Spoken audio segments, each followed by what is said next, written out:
सत्र के दौरान सारी जितनी भी घटनाएं विधानसभा के अंदर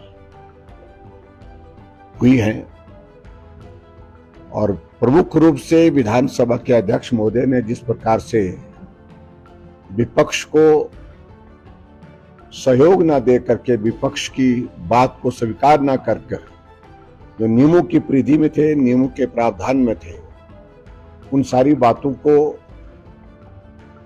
चर्चा करने के बाद अनुभव किया है कि अध्यक्ष जी का पूरा इस सत्र के दौरान एक सत्ता पक्ष के नेता के रूप में काम करने की सोच रही है, सरकार को ही मदद करते रहे।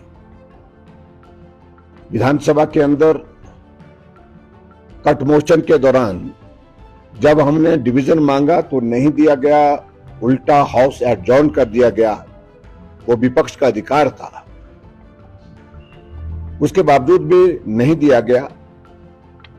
और दूसरे दिन जब विधानसभा में हमने और चीजों को लेकर के मुद्दा उठाने की कोशिश की तो उनकी इजाजत नहीं हुई।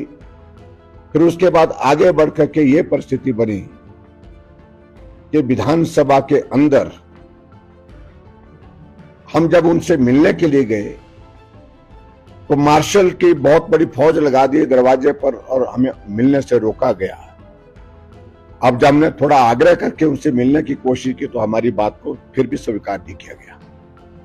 और इसके आगे बढ़ करके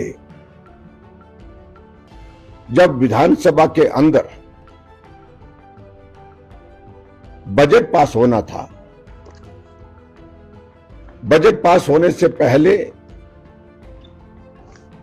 सत्ता पक्ष के विधायकों की ओर से, सत्ता पक्ष की ओर से एक रेजोल्यूशन मूव किया गया जिसमें भारतीय जनता पार्टी के 15 विधायकों को सस्पेंड कर दिया गया। और 15 विधायकों को सस्पेंड करने के कारण उनका बहुमत तब जाकर के विधानसभा के अंदर संभव हो पाया और वो बजट पारित कर पाए। और उसके आगे बढ़ करके आज विधानसभा के अध्यक्ष महोदय जी ने जो नोटिस 6 विधायकों को दिया था जिन्होंने राज्यसभा के लिए भारतीय जनता अपना समर्थन दिया,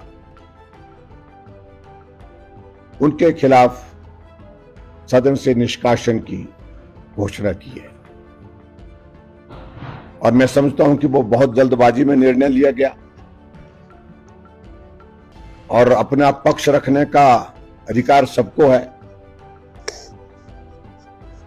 और वो निर्णय जो भी लिए गए वो राजनीतिक दृष्टि से लिए गए, सिर्फ सरकार बचाने को लिए गए।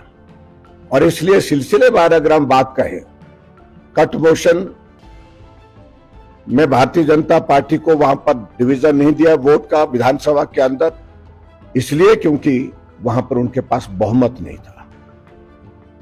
भारतीय जनता पार्टी के विधायकों को, 15 विधायकों को सस्पेंड इसलिए किया क्योंकि बजट पास करने के लिए उनके पास बहुमत नहीं था। और इस प्रकार से आगे बढ़ करके आज 6 विधायकों को का निष्कासन किया गया, उनकी सदस्यता समाप्त कर दी, इसलिए क्योंकि कांग्रेस को राहत देनी थी, जो कांग्रेस पार्टी हिमाचल प्रदेश में अपना बहुमत खो चुकी है। चाहे वो जनता के बीच की बात कहे, चाहे इसके अतिरिक्त हम सारे विधानसभा के सदस्यों के बीच में बात कहे, विधानसभा के अंदर की बात कहे, चाहे उनकी पार्टी के अंदर बात कहे, जो हालात चल रहे हैं। इसलिए मुझे इतना ही कहना है कि विधायक दल ने उस सारी बात का बहुत गंभीरता से संज्ञान लिया है और अध्यक्ष महोदय के व्यवहार की निंदा की है।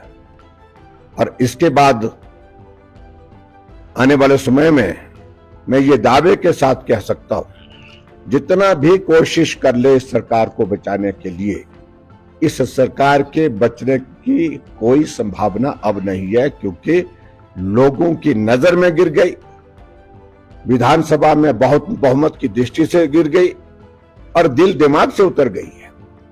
इतना ही मुझे कहना है। आज स्पीकर का कहना है कि बीजेपी कोशिश करी गिराने की, क्या आपने कहा सर गिर गई है, लेकिन आप भी क्या कब तक हाथ लगाएंगे गिराने में?